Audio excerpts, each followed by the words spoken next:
Paytm payment ಬ್ಯಾಂಕ್ನ ವಹಿವಾಟು ಮೇಲೆ ಆರ್ಬಿಐ ನಿರ್ಬಂಧ ಹಾಕಿರೋದು ಬಹಳಷ್ಟು ಜನರನ್ನ ಗೊಂದಲಕ್ಕೆ ಕೆಡವಿದೆ. ಕೋಟ್ಯಾಂತರ ಜನ ಪೇಟಿಎಂ ಬಳಕೆ ಮಾಡ್ತಾ ಇದ್ದು ಅವರೀಗ ಆಪ್ನಲ್ಲಿ ವಹಿವಾಟು ನಡೆಸಬೇಕೋ ಬೇಡವೋ ಎಂಬ ಸಂದಿಗ್ಧತೆಯಲ್ಲಿದ್ದಾರೆ.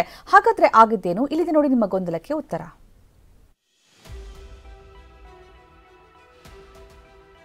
ಪೇಟಿಎಂ ಡಿಜಿಟಲ್ ಬ್ಯಾಂಕಿಂಗ್ ಕ್ಷೇತ್ರದ ದೈತ್ಯ. ಹೋದಲ್ಲಿ ಬಂದಲ್ಲಿ ಪೇಟಿಎಂ ಕರೋ ಅಂತಿದ್ದ ಪೇಟಿಎಂಗೆ ಆರ್ಬಿಐ ನಿರ್ಬಂಧ ವಿಧಿಸಿದೆ. ಪೇಟಿಎಂ ಬಂದ್ ಕರೋ ಅಂತಿದೆ. ಹಾಗಾದ್ರೆ ನಿಮ್ಮ ಹಣ, ನಿಮ್ಮ ಅಕೌಂಟ್, ನಿಮ್ಮ ವಹಿವಾಟಿಗೆ ಏನಾದರೂ ತೊಂದರೆ ಇದೆಯಾ?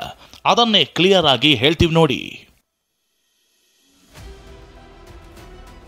ಅಷ್ಟಕ್ಕೂ ಆರ್ಬಿಐ ನಿರ್ಬಂಧ ವಿಧಿಸಿರೋದು ಪೇಟಿಎಂ ಪೇಮೆಂಟ್ಸ್ ಬ್ಯಾಂಕ್ಗೆ ಮಾತ್ರ.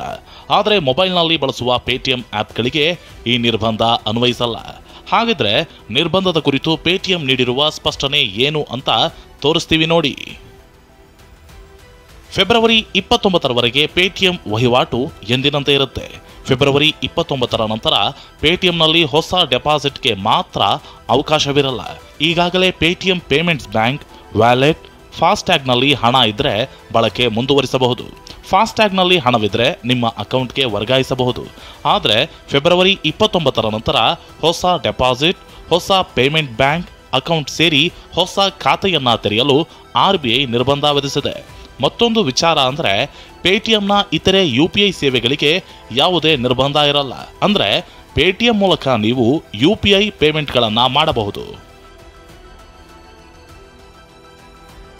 ಪೇಟಿಎಂ ಮೇಲೆ ನಿರ್ಬಂಧ ಬೀಳ್ತಿದ್ದಂತೆ ರಾಜಕೀಯದಲ್ಲೂ ಜಟಾಪಟಿ ಶುರುವಾಗಿದೆ. ಈ ಬಗ್ಗೆ ಟ್ವೀಟ್ನಲ್ಲಿ ಕುಟುಕಿರೋ AICC ಪ್ರಧಾನ ಕಾರ್ಯದರ್ಶಿ ಪ್ರಿಯಾಂಕಾ ಗಾಂಧಿ, ಮೋದಿಯವರ ಆಡಳಿತದಲ್ಲಿ ಎಲ್ಲಾ ಸಂಸ್ಥೆಗಳು ನಾಶವಾಗುತ್ತಿವೆ ಎಂದಿದ್ದಾರೆ.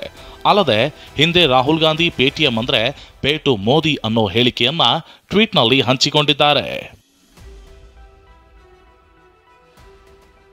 ಪೇಟಿಎಂ ಕೆಲ ಬ್ಯಾಂಕ್ ನಿಯಮ ಉಲ್ಲಂಘನೆ ಮಾಡಿರೋದ್ರಿಂದ ಬ್ಯಾಂಕಿಂಗ್ ರೆಗ್ಯುಲೇಷನ್ ಕಾಯ್ದೆಯಡಿ ಪೇಟಿಎಂ ವಿರುದ್ಧ ಕ್ರಮ ಕೈಗೊಳ್ಳಲಾಗಿದೆ. Bureau report, TV9.